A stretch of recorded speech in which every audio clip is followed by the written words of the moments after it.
IPAC NWT as part of a special year-long project, and online access is critical so that they can partake in these events as well. So to them, I'd like to say welcome. The format for today's talk is our speaker will offer remarks for roughly 30 to 40 minutes. That'll be followed by a question and answer period, which I'll manage. So I'd ask you all to hold your great questions and comments for that time. The event will conclude today by 1:30. However, we do appreciate that some folks may need to leave early. We just ask that you discreetly excuse yourself whenever is necessary. Today's event is brought to you by the NWT Regional Group of IPAC, and I'd like to take a quick moment to recognize some of the board members who are here with us today and without whom such events would not be possible. We're very lucky to have Sherry Lovely. We've got to do a quick scan, should have done this before. Dennis Marchiori, Jennifer Whitaker, Shannon Crawley, and I think that may be it for today. Any other board members I've missed? No. But they're instrumental in pulling off these fantastic events. I'd also like to take a moment to briefly acknowledge some of our new IPAC members or folks who have recently renewed. We've got Kathleen Notch, Sarah True, Pearl Leichman, Abigail Alty, Peter Gronin, Chief Lloyd Chico, Greg Newley, Ruby Simba, Paulina Roche, and Tammy Rogers. These events are really made possible by our members such as yourself, and so we welcome you today. There's no doubt that the North occupies a very special place in both the Canadian imagination and Federation. Those who live here through determination and struggle have forged unique relationships and institutions. Models of power sharing and participatory decision making serve as examples not just nationally, but around the world. Particularly at this historic moment when reconciliation with Indigenous communities is an overriding imperative, there's much that can be learned from the North. Our speaker today is steeped in, a keen student of, and a vociferous advocate for the North. Stephen Van Dine grew up in the Northwest Territories and began his career as a community planner with the city of Yellowknife. And then he later moved on to the government of the Northwest Territories with the Department of Municipal and Community Affairs. In 1997, he began working with INAC in the Yellowknife Regional Office here, and he later transferred to headquarters and worked on a variety of northern policy, legislative, regulatory initiatives with territorial governments, Aboriginal organizations, federal departments, along with the private sector, to lay the groundwork for regulatory improvement in the North. He was appointed to the Assistant Deputy Minister of Northern Affairs Organization in January 2015, and prior to that he was the Director General of Northern Strategic Policy Branch. Stephen has a degree in urban and regional planning from Ryerson, as well as a Master's of Public Administration from Queen's University. His responsibilities as ADM of Northern Affairs Organization include Northern Natural Resources and Environment, including petroleum and mineral resource management, Northern Contaminated Sites, Northern Governance, including Inuit relations, devolution, and territorial relations, and Northern Policy and Science Integration, including the construction of the Canadian High Arctic Research Station, also known as CHARS, and the administration of Nutrition North Canada. It is this deep and varied Northern experience that we hope he will draw on in sharing his perspective on navigating the opportunities and challenges of Northern development in the 21st century and how we can all contribute to creating positive change. With that, I turn it over to Stephen Dana.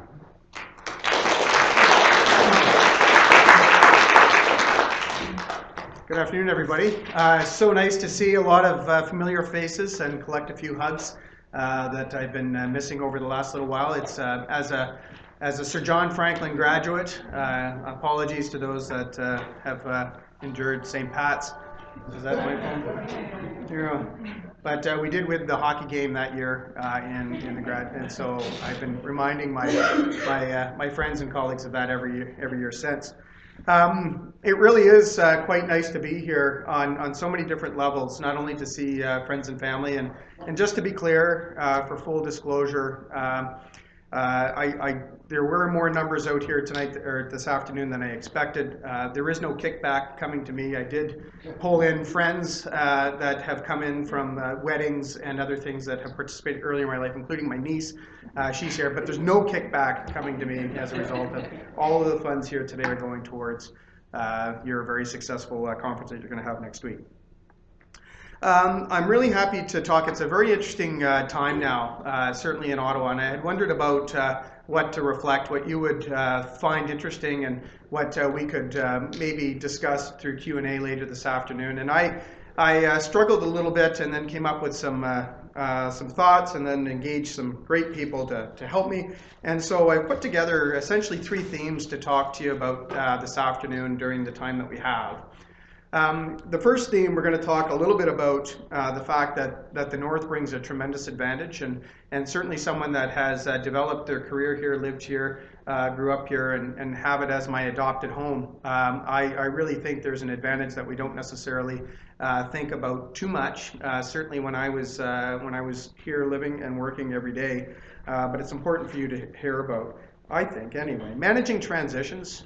Transition and change is something that we're doing right now. You just had your territorial election. We've had a very big election in Ottawa. We just finished 100 days of the new government, and there's more to come. And then finally, I did want to just do a little bit of plugging for my own organization in terms of Indigenous and Northern Affairs Canada. We've got a long tradition in the territory. When we devolved land and resource management to the government of the Northwest Territories, that was a very important milestone in the political development of the territory. But we didn't devolve our responsibilities for political development and northern development. And those are things that we're redefining now, and I'd be happy to talk to you about that through our Q&A later. I guess to begin, I really think that this organization that Christian had mentioned in terms of the organization and fabric that you have together is quite something to be remarked upon, and you should be congratulated on it. One time or another, I think we've been kind of overlooking sort of our own expertise, and I think IPAC provides an opportunity for people to bring together those great learnings that happen and to share those learnings and to move forward into getting better solutions. I can't say enough how important that is, and we all know that in any kind of organization or bureaucracy, that it's easy to get into a groove and apply the old solutions to new problems and give it a go and see where it takes us, because it's worked before.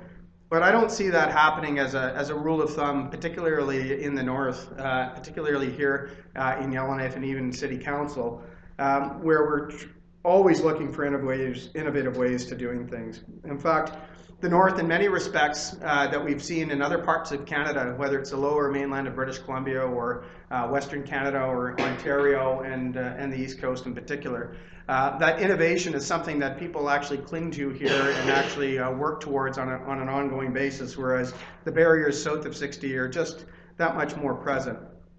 I'm not saying that to sort of butter you up, although I do have an interest in buttering you up a little bit because I got so much time in front of you today.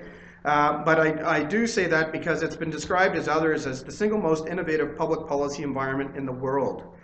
And that quote that I just read was from Ken Coates, and Ken Coates is certainly a colleague of sorts with his origins in Whitehorse and now practicing academic here. He's widely regarded as one of the leading voices in Northern governance, and I think it's well worth mentioning that he also said that the North is a place that is going to lead public policy revolution in Canada as a whole. And I can see exactly why he would say that. In other parts of the country, collaboration among governments, businesses, and citizens is held up as an ideal. We got to get there.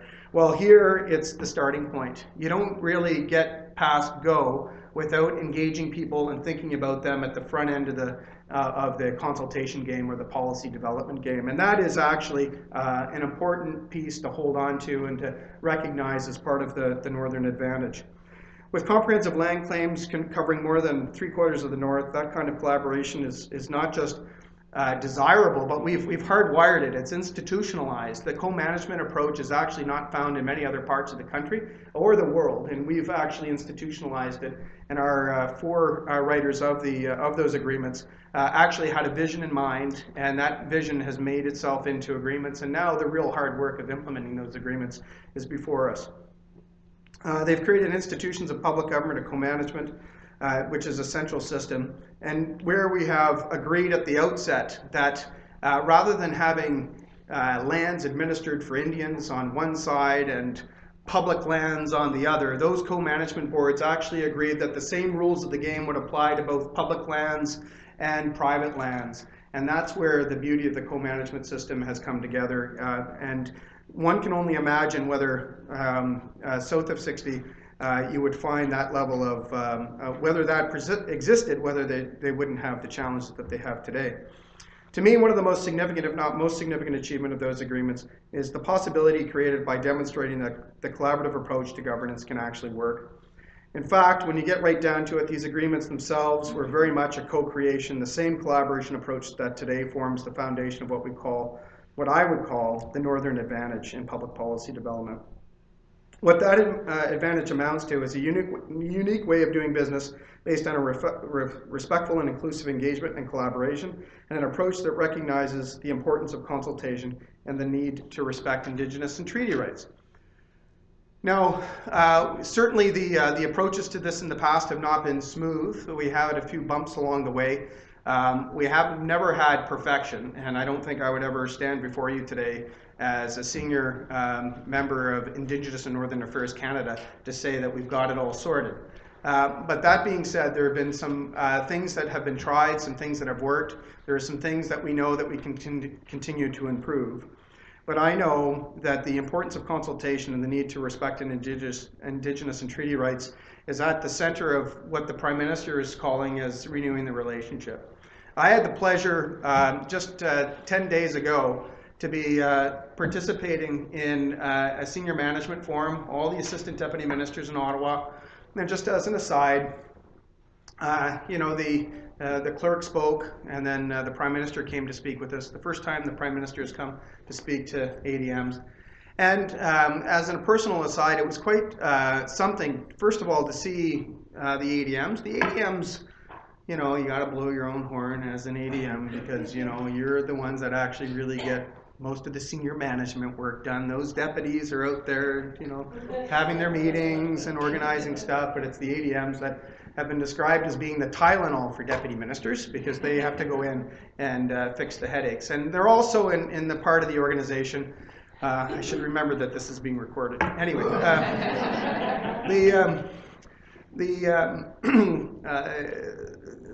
the assistant deputy minister community is the one that sits at the top end of the public service of merit-based appointments. Like that's it. Like you're it. Anywhere past there, you're governor and council. And so you're there at pleasure of the Prime Minister on the recommendation of the clerk.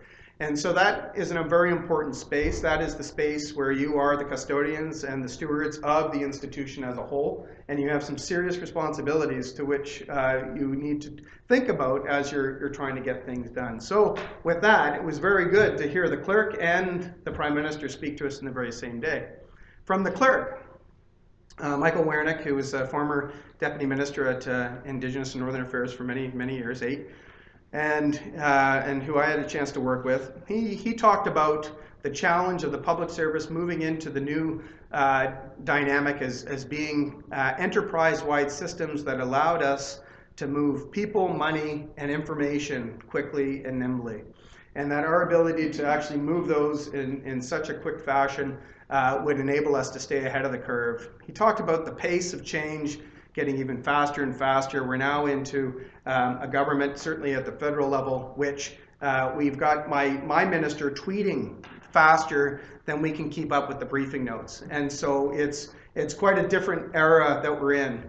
And in fact, the engagement that's undertaking at all levels is happening at such a speed and at so many different levels that normal public administration tools and techniques of days of yore are just not keeping pace.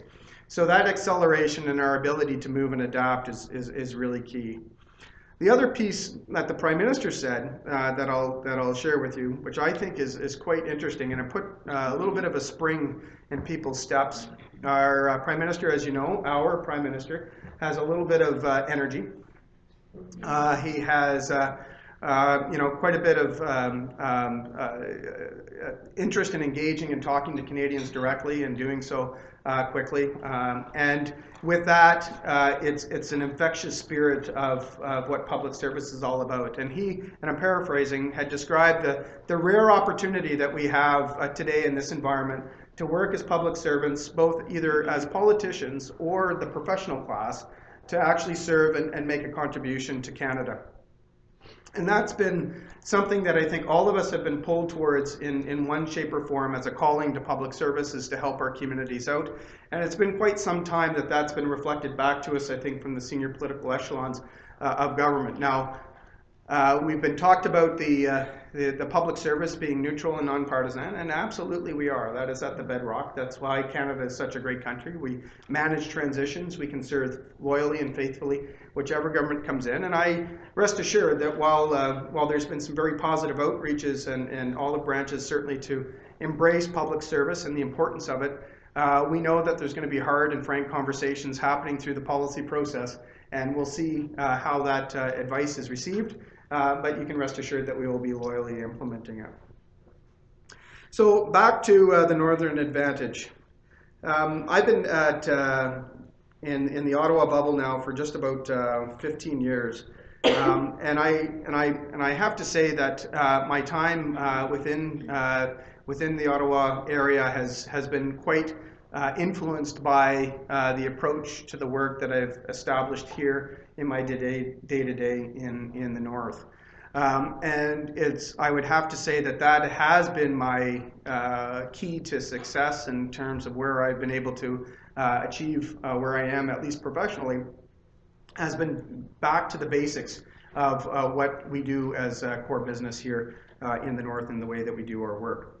As they say, you can take the person out of the North, but you can't take the North out of the person.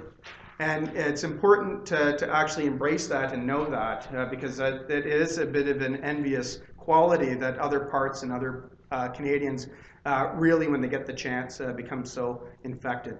I often get criticized, I mean, you haven't paid taxes here in a long time, and how do you get away with, sort of waving the flag and being such a devout champion for the cause. And you always have to keep one foot on the ground. You can never, ever, ever pretend to be representing the interests of the folks that are there to represent their own interests. But it really does help to have at least a half idea about the origins and the history and the cultures and the people that are working so hard to get things done. From a federal perspective, it's really important to actually start the conversation in the right place so you can accelerate to get to positive outcomes. And I think that's really what I've been trying to do throughout my career. The one Northern Advantage means that we don't have to accept generic approaches or standard models. I think we can all say in the work that we do around here is that we adapt, usually what comes from somewhere else. We innovate when we need to, but most importantly, when the need arises, we create it. We basically say none of that works, and as a result, we'll try and adapt. That's not going to work. We try to innovate and make it better, and if that doesn't work, well, then we build anew, and we do it together. And I think that's clearly an important quality and not found in many other places. In terms of managing transitions, for those of you that had a chance to work with me in the past, it's one of the things that I tend to be a bit of an agitator. I'm not really at ease with just kind of maintaining. In fact, maintaining is actually where I find an environment in which I tend to get myself into trouble, because if I'm responsible for maintaining things, A plus B plus C plus D plus E, and make sure that it all aligns, I'm not very good at that. I'm not very good at that because it doesn't interest me. There's always a better way to do something, and there's always a public policy niche that needs to be addressed. And my interest has always been in trying to find that space and get people along and focused and motivated and trying to solve that and move towards that better outcome. But I'm not talking about change for change's sake. It's about identifying credibly and knowledgeably about what better outcomes you're striving for, and recognizing the opportunities when they present themselves, be it political opportunity, be it financial opportunity with budgets, be it community support opportunities, and be it legal outcomes or court cases that have occurred.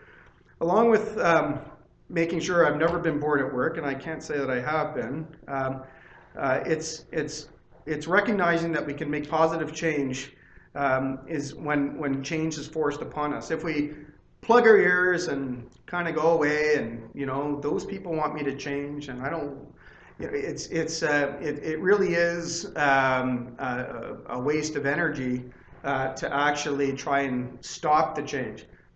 But that being said, my experience has always been that opposition and resistance is actually not a bad thing either. It forces you to be clearer on what your ideas are. It forces you to explain the reasons by which you think you need to go in another direction.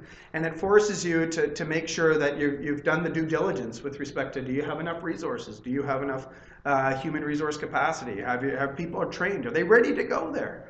And so that resistance is very much an important aspect of change management and transitions. And that's why I tend to advocate an approach where you try and articulate the outcome, you invite people along to see whether that outcome is actually a decent place to go, and if they agree, then let's talk about the conversation and how we're going to get there.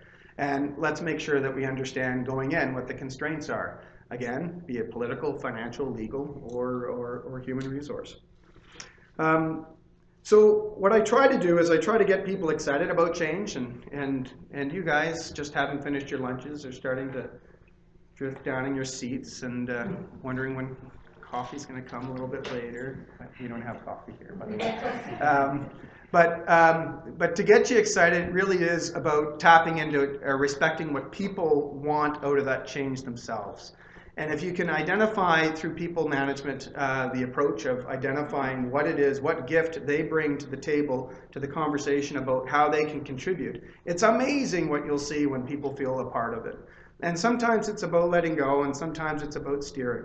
But I have to say that throughout my career and through such massive exercises such as devolution of land and resource management, which we did in 8 months. 8 months we implemented devolution. It took how many years to negotiate? And then it was like, get her done. Well, I think we're all that have been involved in that exercise are still recovering. All of us. And some of us are looking back and saying, holy cow, we did it. And it wasn't expected, and it was something that we were able to do with the absolute endorsement and support of the Indigenous regions of the territory, who are basically saying, they're on side, we like this approach, don't bother us with the details, but you, government, get it right, okay? And just keep us posted. And we did. And that's the way we got there. So I think you need to create space for change. Excuse me, you need to engage and empower people around you. You need to free them and collaborate and be open to new possibilities. Don't ever rule by an iron fist, because that, by my estimation, is the surest way to give rise to massive problems downstream and to dilute your chances for success. Now,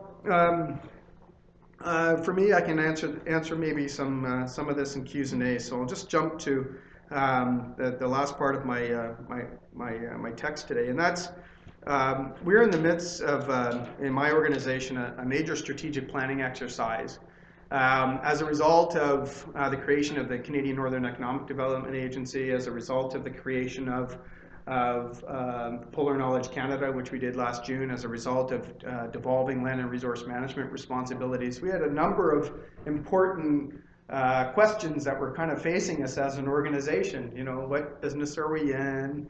We're sort of getting out of stuff. Like, how much more stuff could we possibly create? And what is our role? So I embarked on an exercise last June called the Northern Affairs Organization, NAO Next. And we involved the 3 regional offices as well as NCR in a broad conversation about who we are, what we do, and how we do it. And There's no question that as a result of those changes that I just described, those new shifts, that there was some pent-up interest in having that conversation. And I think what people were reminded of is that, first of all, mission critical number one, while each of our regional offices are quite different in terms of their histories and roles, they're actually quite a bit the same when they look at how they do their work and who their partners are and what gets them up in the morning. There's a lot of commonalities, and we haven't had that opportunity to have that cross the organization because, oh, that's just Nunavut. And, you know, Yukon, you know, they're in a different time zone, and, you know, behind the mountains, and they don't like talking to us. And so it was important to generate that conversation across the organization. We're almost done that conversation in terms of charting our strategic future. But what people did recognize fairly quickly is that the North and the Arctic as a region is going to be a busy place. It's going to be a busy place on a whole range of fronts, and of which you guys have front row seats in terms of the types of changes that are be it climate change and adaptation, be it implementing the land claims with in terms of innovative approaches, in terms of trying to get responsible resource development. You guys are going to be front and center. But it is a place that's occupying more space on the global scene, and those challenges are happening, are facing us right now.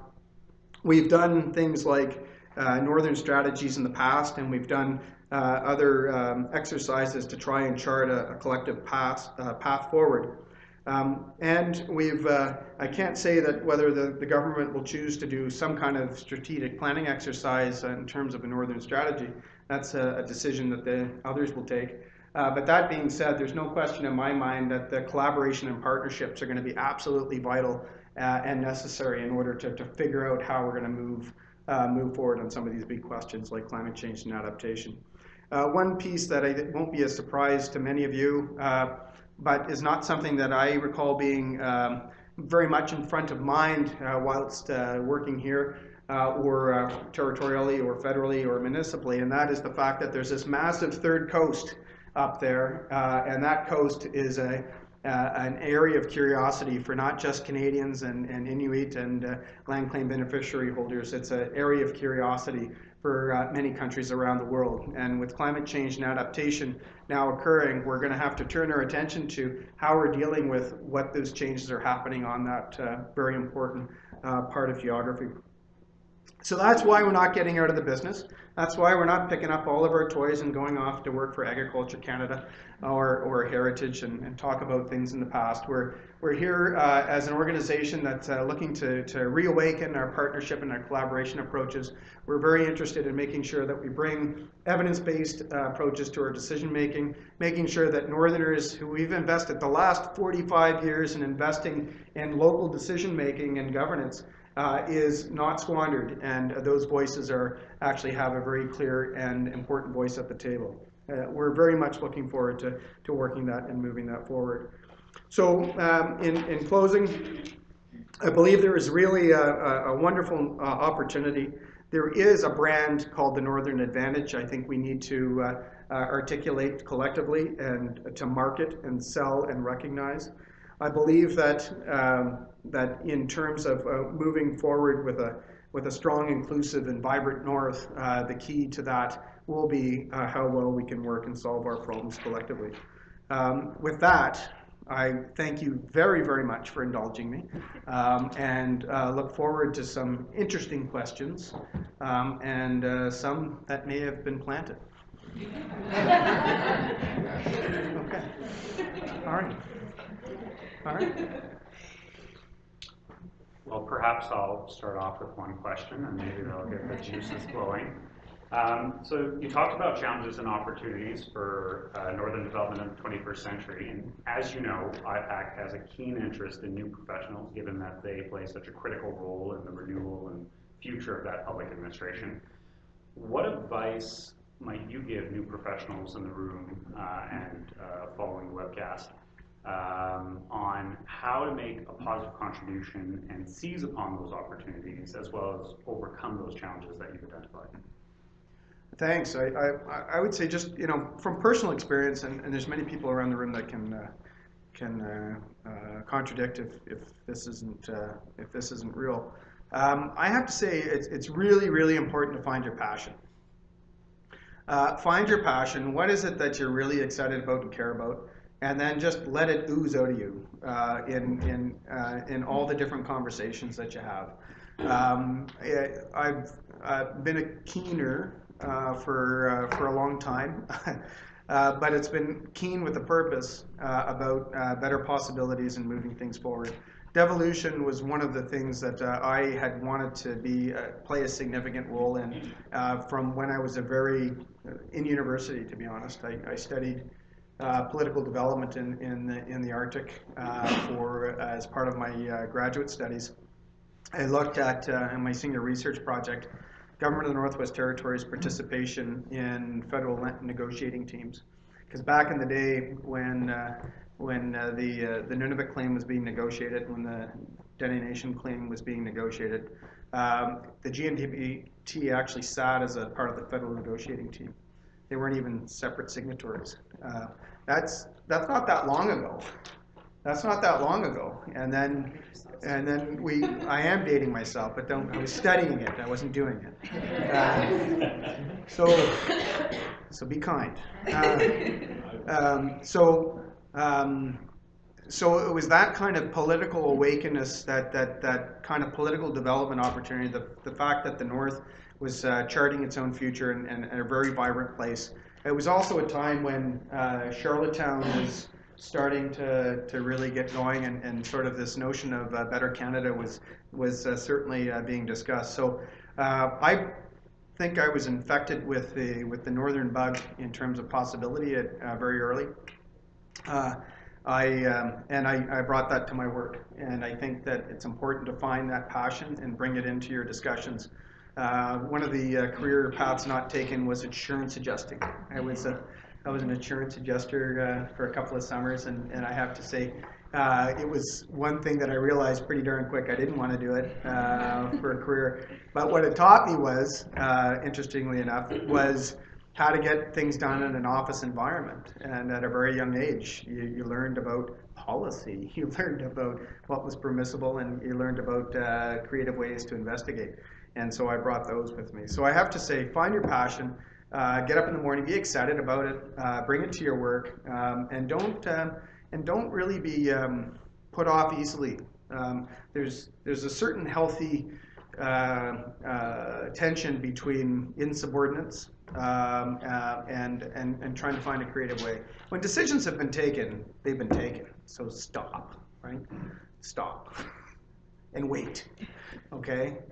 Decisions could be taken again, in another government mandate or another time. Don't forget what you've tried. Don't forget what you've researched. But once a decision has been taken,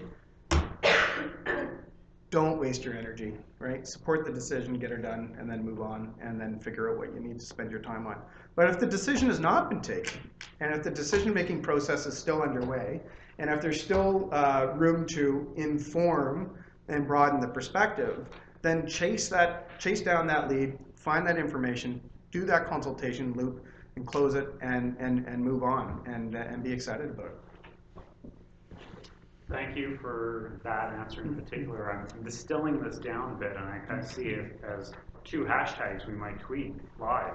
Find your passion to chart the future, which is really sage advice. So with that, other questions? Yes? Yeah.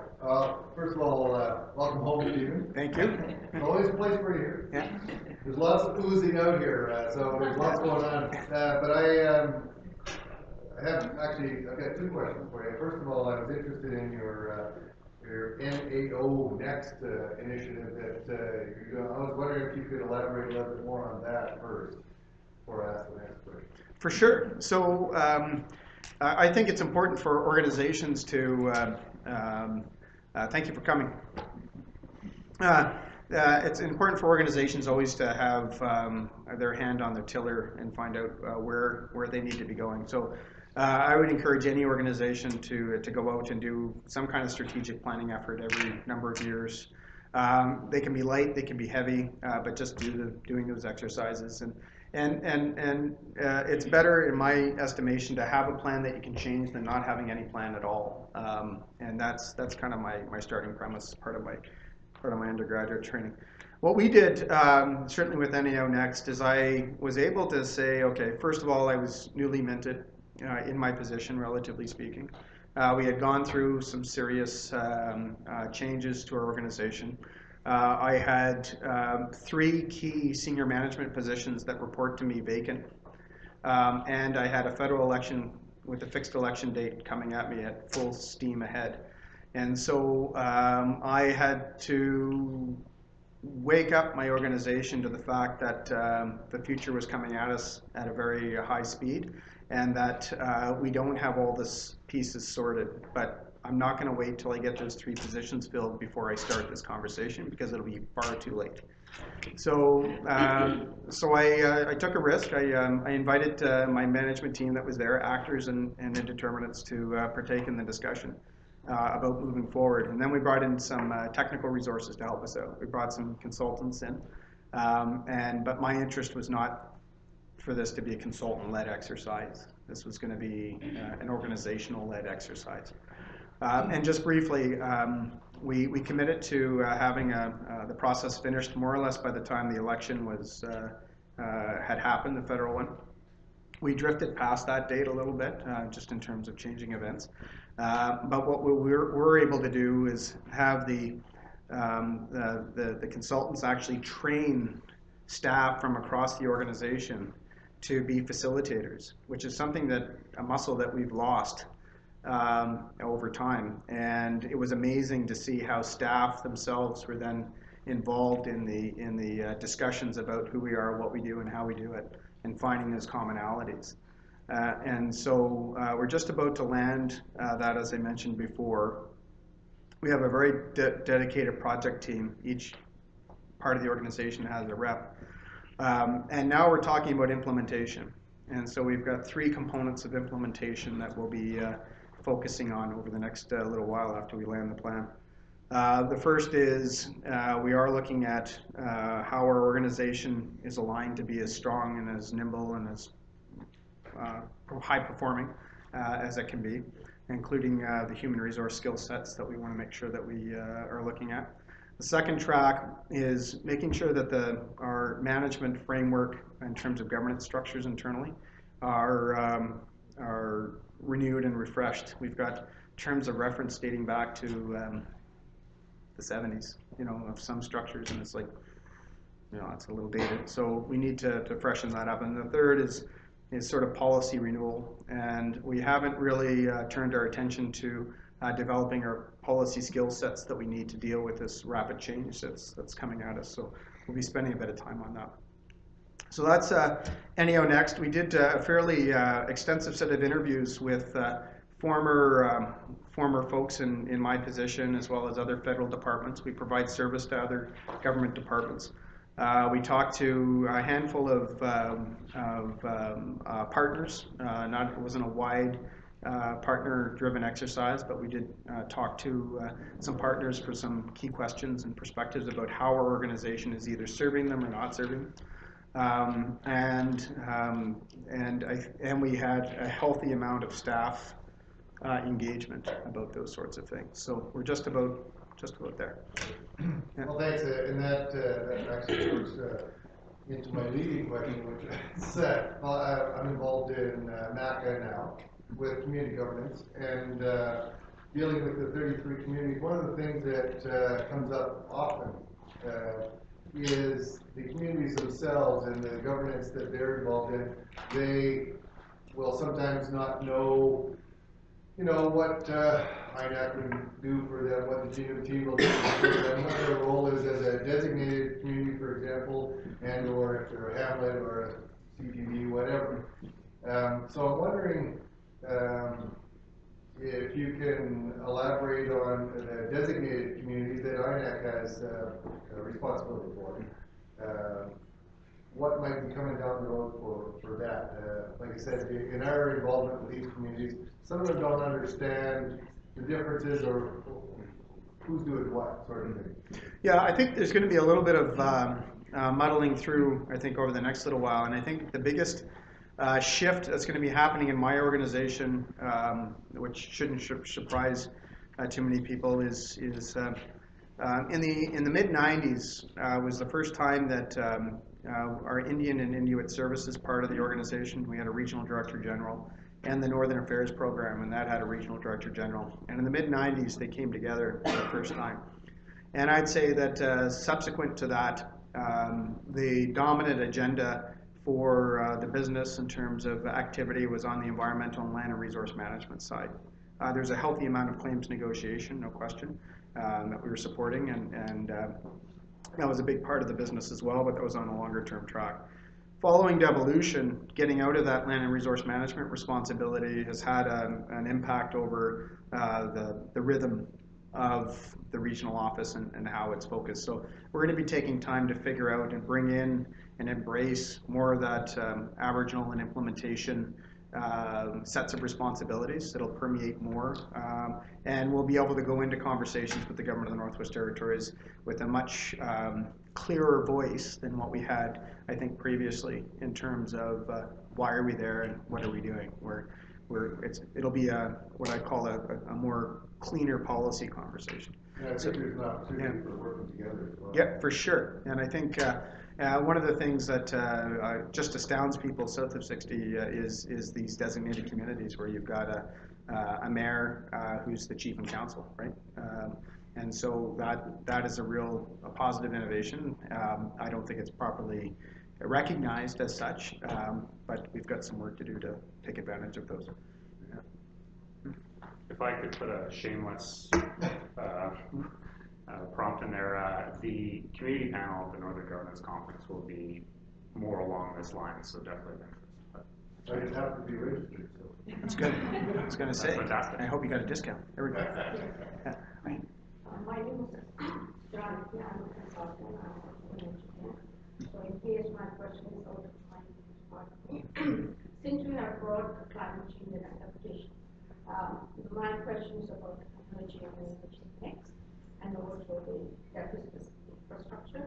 So now, although the renewable energy has been introduced, it is promoted much for climate change, but the northern regions are facing inadequacy of energy. So therefore, we should introduce a new type of energy mix, as you said, have a new solution these days. And the other one is about the deficit of infrastructure, which has been identified by one of the northern business economic development. So I want to know how the public administration deals with those issues and which department or responsible for getting it up as well as in the federal.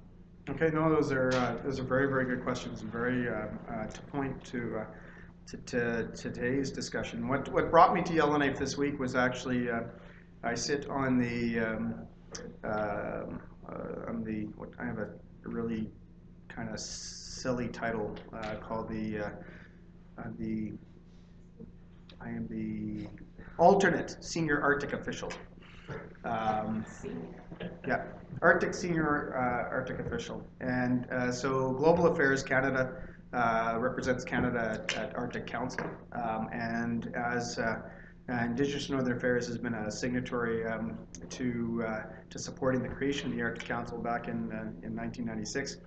Our big group is the Sustainable Development Working Group. I am actually going to answer your question. And in that configuration, we look after the people side of the dimension of Arctic Council. And of there, we have permanent participants. It's the only international body in the world that recognizes Indigenous peoples that have a seat at the table in terms of an international forum, and we're very proud of that. So, so the Arctic Council Advisory Committee comprises, I'm still going to answer your question, comprises the territorial governments plus the Indigenous participants, and they're meeting this week. And so we're meeting here in Yellowknife, and we try to get ready for the international meetings. And so the very question that you've asked pertains to the discussions that are happening at Arctic Council, and that is how do we take advantage of alternative energy in a very strategic sense, in a real sense, north. I'll just give you some insights to my department's role in that. So we have an interest certainly from a pan-northern perspective. From a policy point of view, we also administer programming on behalf of Natural Resources Canada for alternative energy. We're funding Colville Lake, and some of our money is going into Colville Lake, and that's being done through my department area. And we have an interest in making sure that we're trying to get to proven alternative energy discussions. I think our big role is to convene people, bring them together, certainly from a federal perspective, and try and put a spotlight on what we think are going to be longer term solutions. The government of Nunavut has to recapitalize all of their diesel generators. Some of them date back to when we operated them in the 60s. And it's quite something, quite mammoth, quite a long-term proposition, major capital investment required. But we need to be thinking about how do we build in. Diesel's not going to go away right away, and so you need to figure out what your objectives are to move back and come up with this engineering and investment. On the infrastructure deficit, it's very topical. I mean, yesterday's Globe and Mail, I think, was pointing to the size of the Canadian deficit we're expecting. That is real. We are not being given, despite the fact the government willing to go into deficit, does not mean that I'm going to be walking around next week with any extra cash in my pocket. It's going to be quite the opposite in many ways. But it will call on municipal and territorial and provincial governments to work collaboratively to figure out what those longer-term infrastructure investment hits. I think the big difference between 2008 and this coming one, this coming situation, Eric, is that this government's looking for both shovel-ready and smart, right?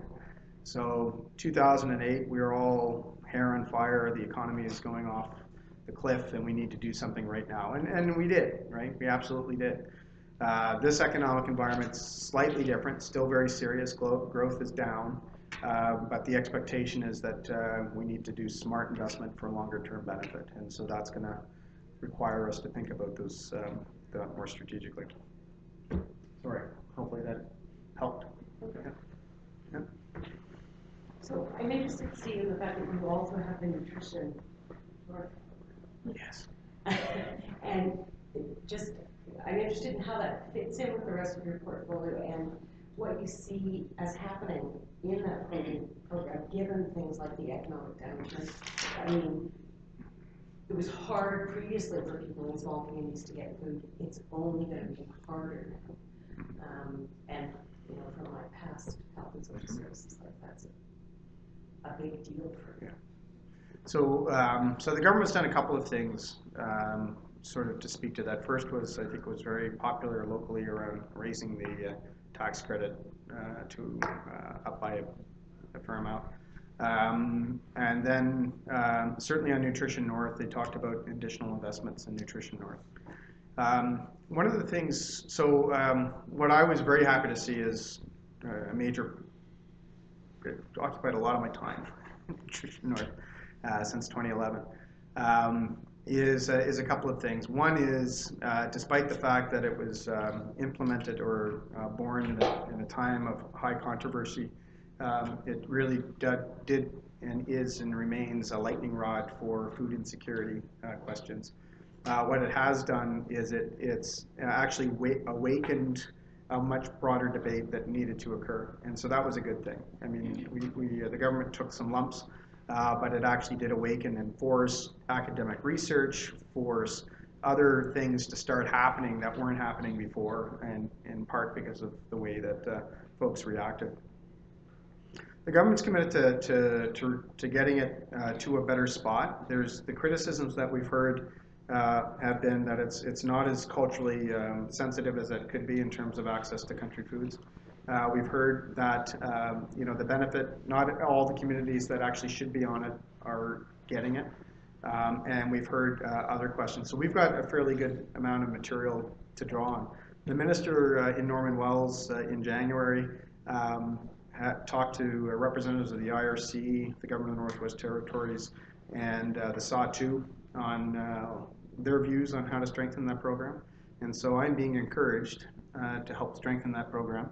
And so I think, rest assured that we'll be looking at both a short-term and a medium-term kind of an approach.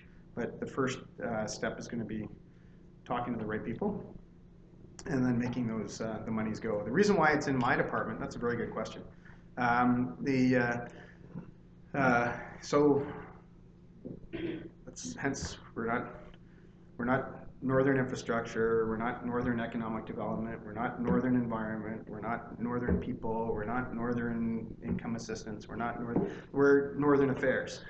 And so the department under the Dine Act has a fairly broad set of responsibilities that are informed by both Section 5 of the Dine Act, I've got that committed to memory, as well as the Canadian Constitution, Section 4, 1878.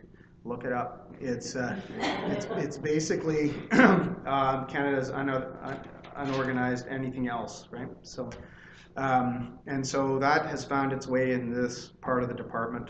We're close partners with Health Canada. They deliver the health education, nutrition education programming, and we work very closely with our colleagues at territorial governments to help make that have impact. But people are hungry, and it has impacts on early childhood education, and it has impacts on all kinds of downstream impacts. And so this will be one small portion to help contribute to that, but it's a wider conversation that needs to happen. Okay, how you guys doing? Still hanging in? All right. Other questions?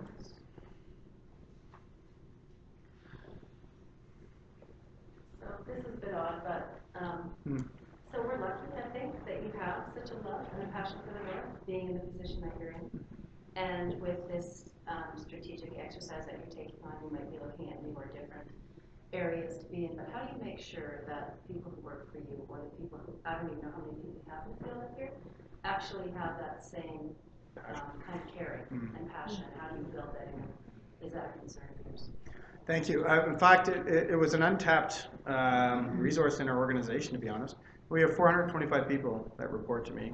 My budget is, I've got the Contaminated Sites program with giant mine remediation. I've got Nutrition North. I've got a very large budget. And I don't say that sort of to boast. I say that because the responsibilities are very important in certain areas. What I wanted to do when I talked about my organization, we were always thought of as the leftover part of the department, and also it's kind of my assessment, the leftover part of the department and the temporary custodians. And so you're going to devolve, and then you're going to go. You're going to devolve, and you're going to go. And that's all you're going to do. You're going to devolve, and you're going to go. And we did that in Yukon to a degree, but we didn't go. We devolved. And in NWT, we were going to devolve, we were going to go. But we didn't. We devolved, and so what I found in this conversation that I invoked in our organization was the regions who are the taxpayers in the local communities, particularly in Whitehorse and in Yellowknife and in Iqaluit. RDG in Iqaluit bought a house. My RDG that I hired for Nunavut in my first year of operation, bought a house. He's the first RDG ever to buy a house, not sitting in Crown Housing. He bought a house, got a mortgage, moved up his 2 kids that are both in diapers. He bought a house, and his wife is working there. I digress a little bit to say that when I asked the question amongst the staff, what do we value in terms of what we bring, in terms of our value proposition to other federal departments, was the northern residency and experience. So we now, in our values that you'll be able to see at some point on our, somewhere, whether it's our intranet site or somewhere, it'll be published, we will talk about northern experience and northern residency as informing the policy that we're bringing forward. And it was amazing how people responded to that, because it is such an important quality in terms of sensitizing. It also creates lots of conflict, because as expectations are that, obviously you're going to go this way, aren't you? Right? Because, it's popular to go this way. And then So you do bring in an informed perspective that, this way has consequences. And so that's the best job that we can do, is actually educate and inform, and then hopefully those decisions will be taken the right way to balance those interests. But people are very, very, very interested in that.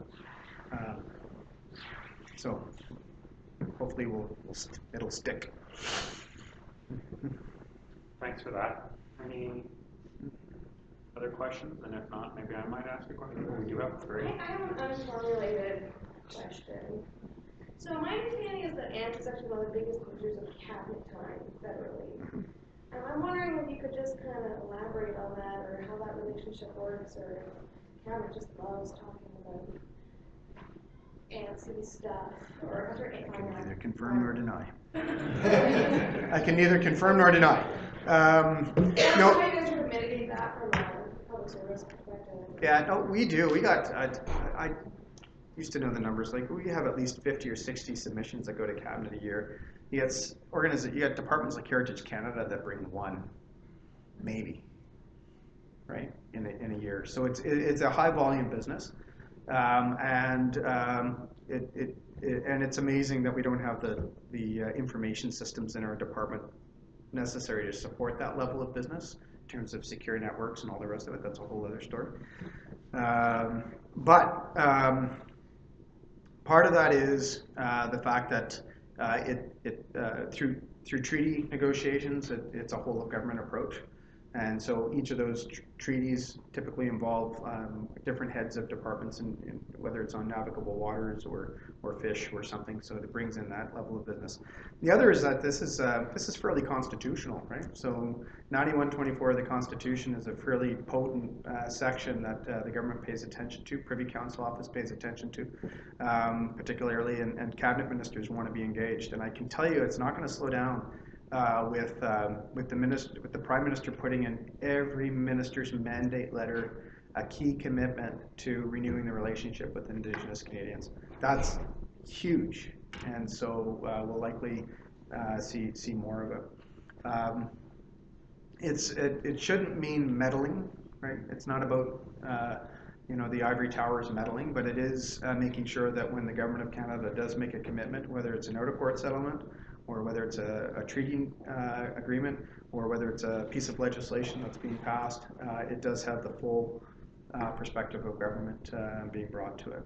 Yeah, there's some advantages and disadvantages of having that much attention, that's for sure. Yeah. Other questions? Maybe a last one to keep the juices flowing. And then I gotta go. We were talking earlier a bit about how Ottawa is so very seized with deliverology right now, and there was an interesting Canada School of Public Service webcast from Sir Michael Barber, the proponent thereof.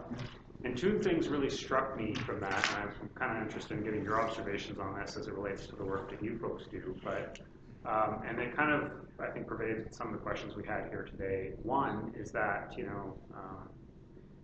in some sense, deliverology kind of just seems like project management from another, under another guise. But one of the things that was really salient that he had indicated is, you kind of have to know where you are in terms of getting to success. And with, the entire center seized with that right now, I imagine this is very much, has always been kind of part of your work, but even more so these days. And then the second thing is that failure is part of achieving that success. And it's completely fine to kind of go, we're here right now, we're not where we want to be, but 8 months from now, this is where we expect to be. With respect to NEO's work, what are your observations on how that'll impact aid or, relate to the work you guys have going on in this next mandate? Yeah, no, thanks, it's very timely. Heads are exploding all over Ottawa now to try and figure out what this thing is. It is interesting to watch because I think it'll take a little bit of time to get sorted. The good news is from that I see for my organization is that and very much, and we had this conversation before this afternoon, is we actually did a form of deliverology through the implementation of devolution. We had a lot of this project structures and approaches that they were talking to as being essential. What's the outcome that you want to get? Having major leadership involvement and participation, not just passive, but major leadership access to make decisions. And then you had a structure in place to monitor progress and then resolve bottlenecks when they occurred quickly. That's essentially deliverology in terms of its basic essence. So yes, it is project management. They are elevating it to a larger degree for government to achieve progress on a number of key priorities. In terms of where we're going to go in the next little while, I've got the book. I didn't bring it with me here, but I brought it for the plane. And so I'm studying it very closely in terms of what worked and what didn't work in the UK experience. The government did hire an assistant secretary responsible. They are creating a delivery unit in the Privy Council office. It's got all the deputies in town nervous. But I think it's a good thing to make them nervous every once in a while. But it remains to be seen how it unfolds. But the one thing that they don't want it to do is basically become a bureaucracy in and of itself. It really cannot become setting up delivery units all over the place and then having cross purposes. So it's early days, and then maybe it's something that somebody can come back and talk to you guys about. And with regard to that delivery unit, I think we call them agitators, and that's always good to have from time to time. Yeah. Okay. That's right. Hashtag agitation. Yeah. Any other questions for Stephen? We've got definitely time for one or two more. Okay. Mr. Kelly. Well, you just mentioned that one of the things that you've been doing since the start is being innovative, and that's one of the things that we do up here in the north.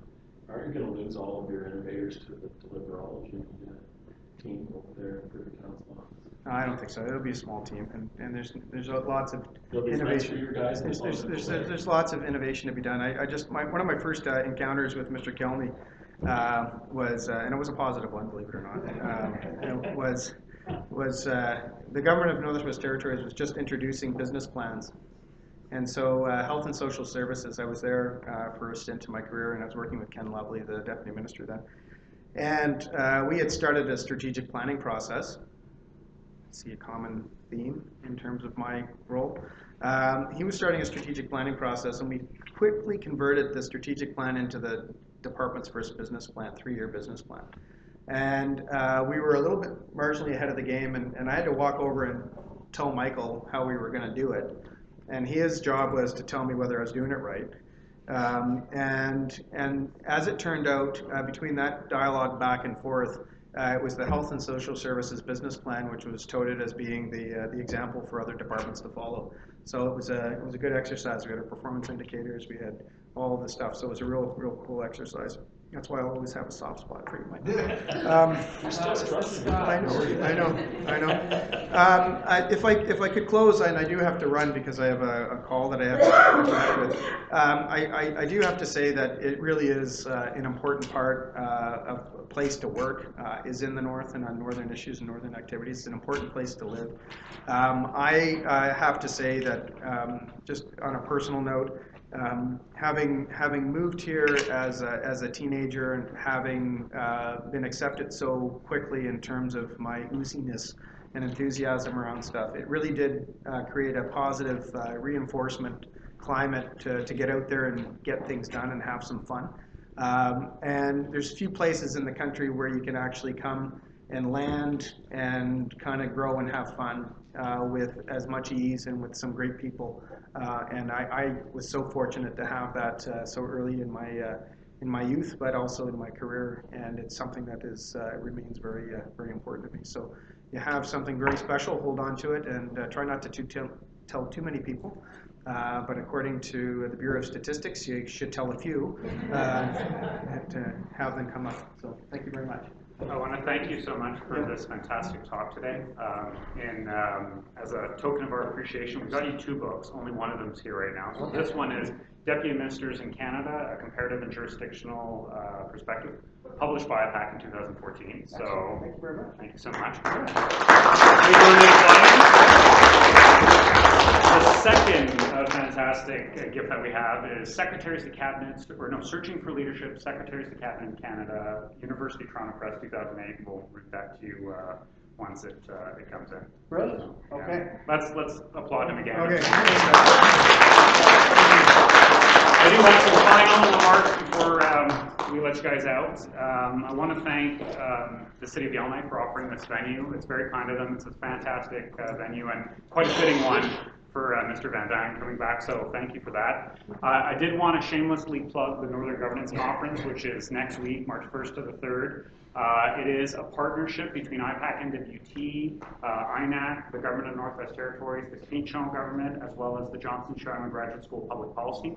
It's built around the theme of learning from one another, and it will showcase officials and experts across all levels of government. They'll be teaching us, successes they've undertaken in their organizations, and that we might be inspired to do the same in ours. So I highly encourage you to visit www.ntgovernance.com for more information on the conference, and also to register as well. At this point, I think we've got about 175 people registered, and there are no more spaces for in-person registration. However, webcast registration is completely still doable, and I highly encourage you to go to that website and register yourself. You can enjoy it all from the comfort of your chair. If you're not already an IPAC member and you've enjoyed today's event, I highly encourage you to Google IPAC NWT, find our website, become a member, join the email distribution list, and this way you'll be apprised of all the exciting events and offerings that we're putting out, and you won't miss a thing. Lastly, we're also on Twitter. Our handle is @IPAC_NWT. That's a great way of following us and staying apprised of all interesting things we're doing. Please do that. We've also got a LinkedIn group called IPAC NWT Region. We're all over social media. So definitely join that. And that concludes today's event, and I want to wish you all a really wonderful afternoon. Thanks for coming out.